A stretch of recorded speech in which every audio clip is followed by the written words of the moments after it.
श्रीमती सोनिया गांधी जी, राहुल गांधी जी और मेरे सहयोगी और साथियों,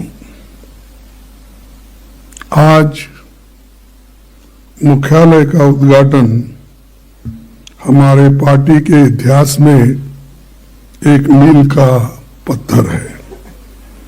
इंदिरा गांधी भवन नाम से कांग्रेस का स्थायी दफ्तर बनना हम सब के लिए बहुत गर्व की बात है। साथियों,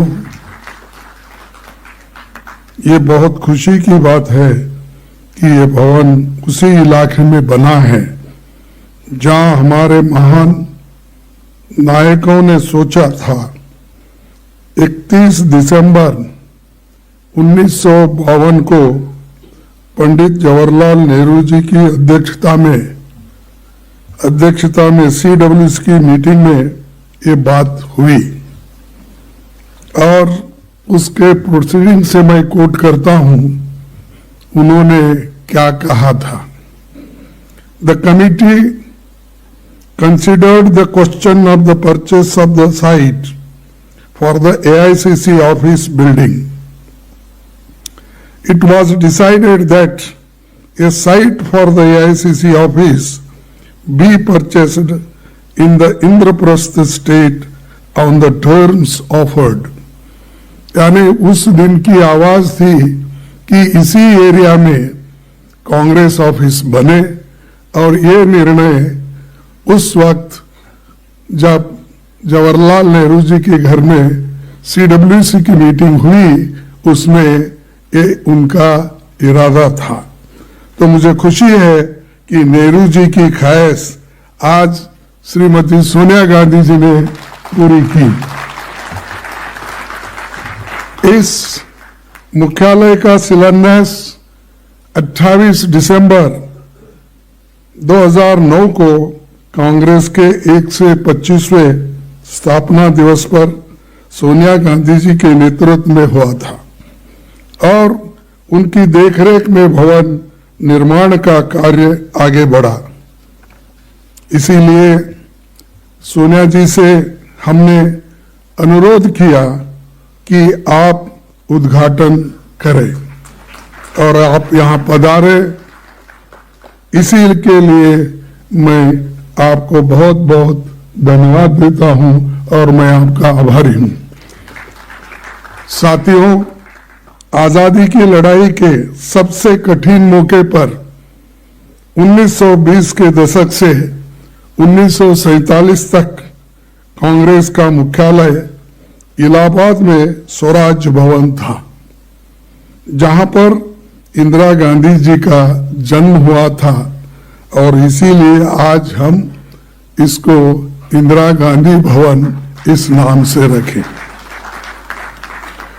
आजादी के बाद मुख्यालय इलाहाबाद से दिल्ली आया और 1969 में जंतर मंतर रोड से निकलकर फिर राजेंद्र प्रसाद रोड पर यह रहा और 1978 से अब तक 24 अकबर रोड पर हमारी ऑफिस है। कांग्रेस मुख्यालय कभी भी केवल ईंट और पत्थरों की इमारत नहीं है। आजादी के आंदोलन के समय से ही हमारे प्रगतिशील विचारधारा और विचारों का केंद्र रहा है। इसीलिए मैं मानता हूं कि कांग्रेस मुख्यालय हमारे देश के लिए एक स्कूल ऑफ डेमोक्रेसी है और इसका हम सभी लोग आदर करते हैं।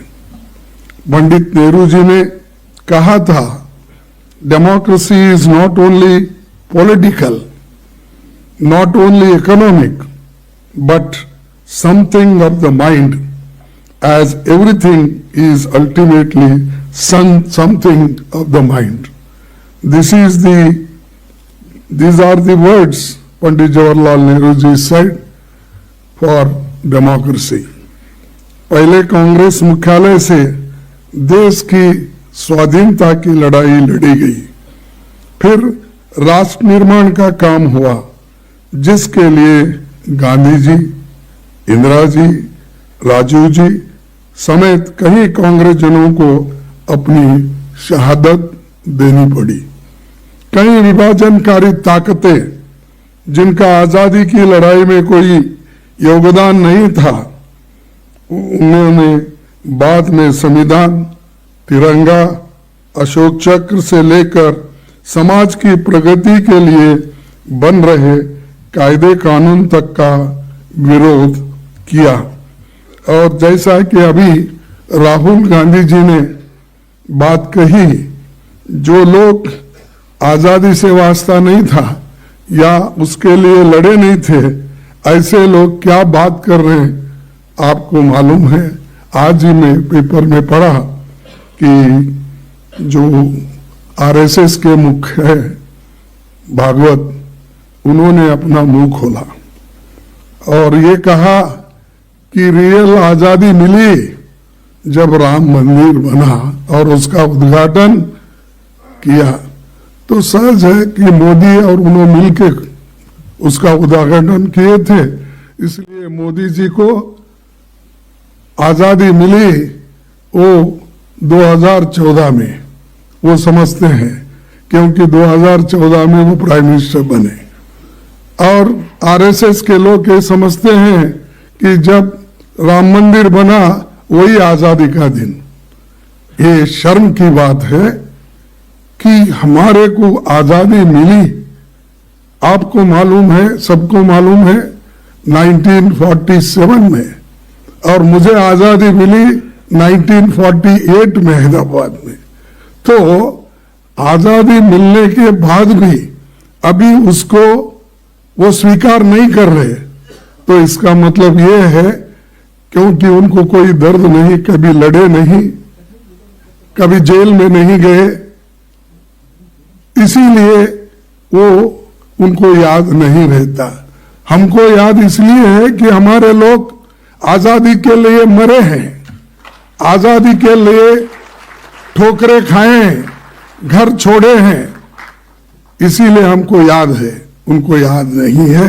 इसीलिए मुझे ये कहना पड़ता है कि उनका जो स्टेटमेंट है उसको मैं कंडम करता हूं, और ऐसी स्टेटमेंट अगर वो देते गए तो हिंदुस्तान में फिरना बड़ा मुश्किल उनको हो जाएगा। अब हमारा ये कांग्रेस मुख्यालय उन शक्तियों से लड़ाई लड़ने का केंद्र बनेगा जो संविधान और लोकतंत्र के विरुद्ध काम कर रहे हैं और जो ऐसे विचार फैला रहे हैं।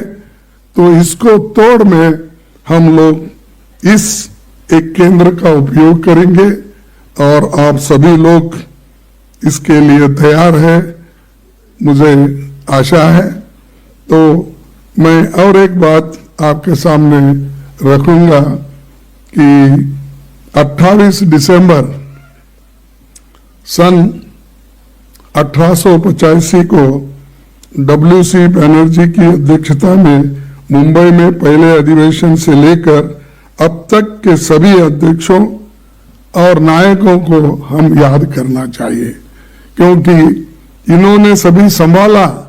इसीलिए तो आज हम ये दिन देख रहे हैं और एक के बाद एक उन्होंने त्याग दिया, बलिदान दिया। तो इसीलिए मैं उनको भी नमन करता हूं, याद करता हूं।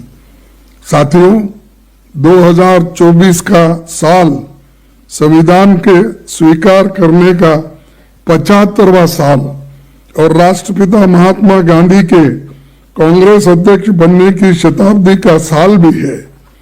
गांधी जी ने कांग्रेस अध्यक्ष रहते आम आदमी, महिलाओं, किसानों, मजदूरों से लेकर देश के हर वर्ग से कांग्रेस से जोड़ा। छुआछूत जैसी सामाजिक समस्याओं को भी राजनीतिक एजेंडे में शामिल किया था और उन्हीं के वजह से आज बहुत से गरीब लोग कांग्रेस से जुड़े हैं। आजादी के आंदोलन के कई अहम पड़ाव में कांग्रेस के नेतृत्व में आंदोलन चले, इतिहास इसका गवाह है।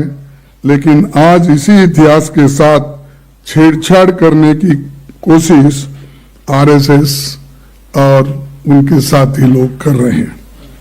मैं इस मौके पर एक बात कहना चाहता हूं। डॉक्टर अंबेडकर जी ने एक बात बताई थी, याद दिलाना चाहता हूं। उन्होंने कहा था, वे इतिहास नहीं बना सकते जो इतिहास भूल जाते हैं। तो ये बात हमको याद रखना चाहिए। जो इतिहास भूल जाते हैं, जो काम कांग्रेस ने किया उसको अगर भूल जाते हैं, जो लोग आजादी हमको दिलाई अगर हम भूल जाते हैं, तो आप कोई नया इतिहास बनाने वाले नहीं हैं। तो ये हमने ये बात इसलिए कह रहे हैं कि आज की जो पार्टियां हैं वो सिर्फ कांग्रेस को गालियां देने में ही अपना समय बिता रहे हैं। देश के लिए कुछ काम उन्होंने नहीं किया, सिर्फ प्रचार एक ही काम है। इसीलिए उनको भी हम ये कहना चाहते हैं। अपने कांग्रेस के साथियों को कहना चाहता हूं कि हमें इतिहास याद रखना है और लोगों को भी याद दिलाते रहना है। साथियों, विचारों की ताकत पर कांग्रेस कायम है। दादा भाई नौरोजी, महात्मा गांधी जी, सरोजिनी नायडू, सरदार पटेल, नेहरू जी, मौलाना आजाद, नेताजी सुभाष चंद्र बोस, राजेंद्र बाबू समेत सभी प्रमुख राष्ट्र नायक हमारी विरासत है। कांग्रेस की सत्ता के दौरान देश की तस्वीर बदलने वाले कई ऐतिहासिक काम हुए हैं। पंडित जवाहरलाल नेहरू के नेतृत्व में हुए प्रयासों से ही भारत दुनिया का सबसे बड़ा लोकतंत्र बना और अंबेडकर के नेतृत्व में दुनिया का सबसे बेहतरीन संविधान बना। शास्त्री जी के नेतृत्व में जो जय जवान जय किसान का नारा और जवानों और किसानों के लिए बहुत कुछ उन्होंने काम किया। पहली महिला प्रधानमंत्री इंदिरा जी के नाम पर बना ये भवन मातृ शक्ति का प्रतीक है और ये हमेशा हम सभी के लिए प्रेरणा का केंद्र बना रहेगा। उनके कार्यकाल में 10 सूत्री योजना के तहत बैंकों और बीमा कंपनियों का राष्ट्रीयकरण, लैंड रिफॉर्म्स, प्रीवेपर्स खत्म करने का काम और हरित क्रांति, श्वेत क्रांति उन्होंने लाई और 20 सूत्री कार्यक्रम के तहत गरीबों और कमजोर तबकों के लिए साहसिक काम उन्होंने किया। पाकिस्तान को शिकस्त देकर बांग्लादेश को इंदिरा जी ने आजाद कराया और मुझे गर्व है कि 1969 में इंदिरा जी के जमाने में मैं ब्लॉक कांग्रेस कमेटी का अध्यक्ष बना था और 2022 में मुझे अपना राष्ट्रीय अध्यक्ष आपने चुना। तो 69 से लेकर लगातार कांग्रेस पार्टी में मुझे सेवा करने का मौका मिला और आपने जो मुझे अध्यक्ष चुना 2022 में, कि इसका मैं बहुत ही आभारी हूं और किसी भी शब्द में अगर मैं कहूंगा वो कम गिर जाएंगे शब्द, लेकिन इतना बड़ा एक हम पर आप सभी लोगों ने जो एक आशीर्वाद किया, इसीलिए आज हम आपके आइडियोलॉजी पे, हमारे आइडियोलॉजी पे हम डटे रहते हैं, डटे रहेंगे, चाहे वो कोई भी हो, प्रधानमंत्री हो, आरएसएस के मुख्य हो, होम मिनिस्टर हो, आज जो कांग्रेस के वर्कर को सता रहे हैं और वो अपनी बात कहने का काम कर रहे हैं, और यहाँ तक कि जो लोग उनके बगल में बैठते थे उनकी टीका भी शाह अपने अनेक जगह पे बात करते हैं। एक तरफ उन लोगों की तारीफ भी करते हैं, दूसरी तरफ उनको टोकते भी हैं। तो आज वो लोग भी परेशान है, भाई हमने इनसे तो गले लगा लिया, इन्होंने तो हमको दूर किया। लेकिन आज ऐसा समय है कि हम जो किए हैं उसको लोगों को याद दिलाना जरूरी है। और राजीव जी के समय संचार और सूचना क्रांति, ऑटोमोबाइल क्रांति, ग्रास रूट्स लेवल डेमोक्रेसी के लिए पंचायती राज और 18 साल की उम्र में वोटिंग के अधिकार जैसे ऐतिहासिक काम हुए। ये सब काम हमारे युवाओं को हम बताने की जरूरत है। आज जितने भी जो इंजीनियरिंग में इतना कंपटीशन है, कंप्यूटर इंजीनियरिंग के लिए और कंप्यूटर से जुड़े हुए सभी कोर्सेस के लिए, वो अगर किसी की देन है तो वो राजीव गांधी जी की देन है। हमको ये याद रखना चाहिए।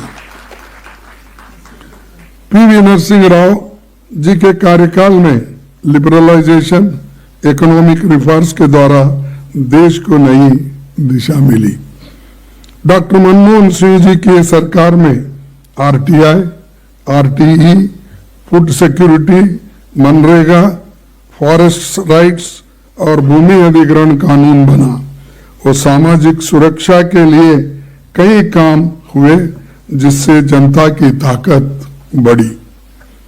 मैं यहाँ डॉक्टर मनमोहन सिंह जी के ऐतिहासिक योगदान को याद करते हुए उनको श्रद्धांजलि देता हूँ और घोषणा करता हूँ कि इस नए मुख्यालय में जो पुस्तकालय है उसका नाम डॉक्टर मनमोहन सिंह लाइब्रेरी होगा। तो हमने बहुत बड़ी लाइब्रेरी बनाई है, उस लाइब्रेरी का नाम मनमोहन सिंह जी के नाम पे रखना है। इसके लिए सबकी सहमति है, ऐसा मैं अपना ये करूंगा। तो ये सूचना भी मुझे हमारी नेता श्रीमती सोनिया गांधी जी ने दी कि ये करना ठीक होगा। तो इसीलिए कि जो लोग हमसे जुड़े हैं उन सब का सम्मान हम हमेशा करते रहे हैं और आज भी करेंगे। डॉक्टर मनमोहन सिंह जी के जाने के बाद उनकी अहमियत सभी समझ रहे हैं। He had once said that history would be kinder to him. I would like to assure Dr. Saab that history is indeed very kind to you. उन्होंने जो कहा था उससे भी ज्यादा आज लोग हिंदुस्तान, देश के बाहर सभी लोग प्रशंसा उनको कर रही है। इसीलिए मैं खास करके श्रीमती सोनिया गांधी जी को धन्यवाद देता हूं। जब कभी आप कोई किसी चीज को हाथ लगाते हैं तो वो सोना बन जाता है और सोना बन जाता है और देश के लिए भी वो उसका फायदा होता है। मैं ये नहीं कर रहा हूं आपको खुश करने के लिए, ना उन्होंने नहीं है। तो मैं इसलिए कह रहा हूं कि आपने सोच के उस वक्त जो कदम उठाए उसका फायदा सारे देश को हो गया। और आज जब दुनिया में उनकी चर्चा होती है दुनिया में जब उनका कौतुक किया जाता है तो ये सारा क्रेडिट हमको ही आता है, आपको ही आता है। ये आपके लिए मैं ये नहीं कह रहा हूं कि हमारे लिए गर्व की बात है कि आपने ऐसे व्यक्ति को चुना जिसने सारे देश को और विदेश में अपना नाम फैलाया। कांग्रेस ने 140 सालों में कई उतार चढ़ाव के पल देखे, लेकिन कभी धैर्य नहीं खोया। हमारे नेताओं ने हमें सिखाया है कि प्रचंड जीत हो तो घमंड नहीं करना, पराजय हो तो मायूस नहीं होना है। तो जनता के बीच हमें लगातार संपर्क बनाकर एकता और अनुशासन के साथ उनके संघर्ष में भागीदार बनकर समाधान निकालना है। हम पर उनका विश्वास इसमें और भी बढ़ेगा। राहुल जी के नेतृत्व में भारत जोड़ो यात्रा और भारत जोड़ो न्याय यात्रा को सबने देखा है।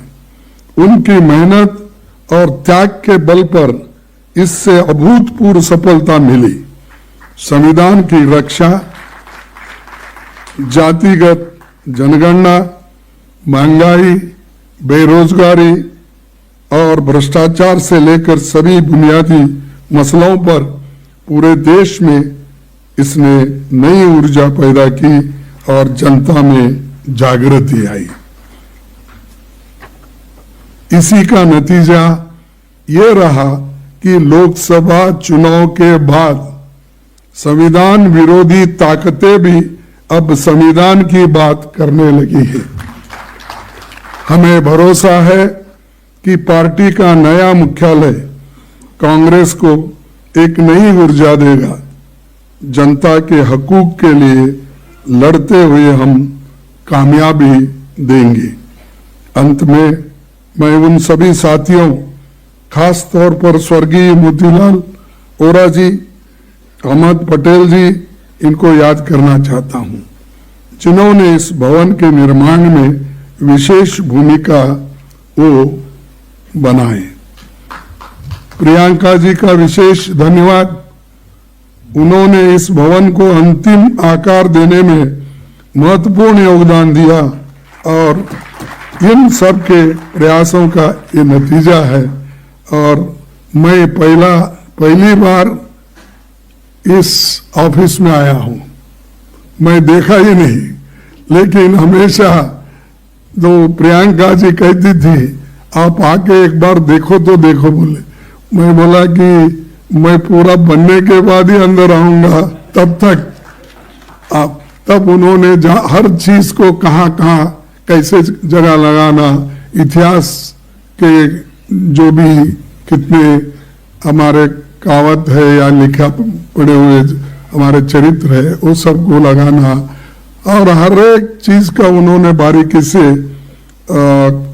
ध्यान देकर किया। और मैं ये भी धन्यवाद देना चाहता हूं उनके साथ जो जुड़े हुए लोग हैं, जो काम किए हैं और उनके साथ रह के उनके इंस्ट्रक्शन को, बोले सूचना को जिन्होंने इम्प्लीमेंट किया, उन सभी को मैं धन्यवाद देता हूं। और मनीष चतरथ और उनके साथी लोग भी ये जो बनाने में वो अपना सहकार दिए, उसके साथ मैं उनको भी धन्यवाद दूंगा जो L&T कंस्ट्रक्शन है, क्योंकि थोड़ा बाकी भी देना है भी थोड़ा, इसलिए तो मैं L&T कंस्ट्रक्शंस, आर्किटेक्ट और निर्माण में लगे सभी श्रमिक भाई बहनों का भी धन्यवाद करता हूं, क्योंकि लेकिन उनका तो मैं ये कंपनी का तो धन्यवाद करता हूं, लेकिन कंपनी के CEO ने एक बात बताई कि 90 आवर्स काम करना चाहिए, ये इसका नहीं मानता मैं। ऐसे लोग भी है जो 90 घंटे काम करता है। अरे मजदूर 8 घंटे में काम करता है तो थक जाता है। इसीलिए पंडित जवाहरलाल नेहरू जी और डॉक्टर अंबेडकर ने ये फैक्ट्री एक्ट बनाते वक्त उन्होंने कहा था कि 8 घंटे से ज्यादा नहीं, और उसके बाद कोई 9 घंटे बोले, लेकिन इन्होंने तो एकदम 12 घंटे 14 घंटे बोल रहे हैं। वो एक को छोड़ना चाहिए, लेकिन मैं कंपनी को अपना धन्यवाद देता हूं क्योंकि उन्होंने बहुत अच्छा काम करके दिया है। और उन श्रमिकों को भी उनकी मैं तारीफ करना, क्योंकि धूल में धूप में और कोई हमेशा उनको अगर रक्षा भी नहीं है तो रात दिन ये काम किए हैं, चाहे कोई भी हो, उन सबको मैं धन्यवाद देता हूं। यहाँ पर देश भर का नेतृत्व, खासकर पीसीसी प्रेसिडेंट्स और सीएलपी लीडर्स मौजूद है। मैं इस मौके पर यह भी अपील करना चाहूंगा कि हमारा राष्ट्रीय मुख्यालय तो इतना शानदार बन गया है, लेकिन हमें चाहिए कि कांग्रेस पार्टी का अपना भवन हर राज्य, मैं आपसे अपील कर रहा हूं तो कि हमारा राष्ट्रीय मुख्यालय तो इतना शानदार बन गया है, लेकिन हमें चाहिए कि कांग्रेस पार्टी का अपना भवन हर राज्य, हर जिले और हर ब्लॉक में बने। इससे संगठन को बहुत ताकत मिलेगी। ये मेरा अपील आपसे है। अगर आप लोग संगठन को मजबूत करना चाहते हैं तो ब्लॉक लेवल से लेकर पीसीसी तक हमारे बिल्डिंग्स होना चाहिए, ऑफिसर्स होना चाहिए, क्योंकि बहुत से बिल्डिंग्स अभी नहीं बने। और एक आपको याद दिलाना चाहता हूं, एक सुप्रीम कोर्ट का जजमेंट है, वो 1969 के पहले जो प्रॉपर्टी कांग्रेस की थी, इंदिरा गांधी के अध्यक्ष बनते वक्त, तब सुप्रीम कोर्ट ने एक निर्णय दिया है कि वो सब प्रॉपर्टी कांग्रेस को देना चाहिए, हैंडओवर करना चाहिए। इसी बेसिस पे हमारे कर्नाटक में जो बिल्डिंग देवेगौड़ा के पास थी, जेडीएस के पास, तो हमने वापस ली। हमारे वहां के सभी नेता लोग कोशिश किए और उसके बाद आज लाखों की प्रॉपर्टी है। तो इसीलिए मैं आपसे अपील करता हूं, जहां जहां भी पुराने 1969 से पहले जो प्रॉपर्टी कांग्रेस के नाम से थी, उसको आप कानूनी कार्रवाई करके अपने पास लीजिए, वो एक है। और दूसरा, जहां नहीं है, आप कृपया बिल्डिंग बनकर आप एक खुशी कांग्रेस पार्टी को दीजिए। इतना कहते हुए मैं आपको फिर एक बार धन्यवाद देता हूं और आपको बहुत बहुत शुक्रिया, और जय हिंद और जय कांग्रेस। आशा है ये कार्यक्रम आपको पसंद आया होगा। इस वीडियो को ज्यादा से ज्यादा शेयर करें, लाइक करें और कमेंट करके बताएं आपकी राय क्या है। और अगर आपने हमारा यूट्यूब चैनल को सब्सक्राइब नहीं किया है तो तुरंत इसको सब्सक्राइब कर लीजिए और बेल आइकन भी दबा दीजिएगा, ताकि अगली जब वीडियो अपलोड हो तो आपके पास इसका नोटिफिकेशन पहुंच सके। और अगर आपने हमारा फेसबुक पेज फॉलो नहीं किया है, फेसबुक पेज को भी फॉलो करें। धन्यवाद।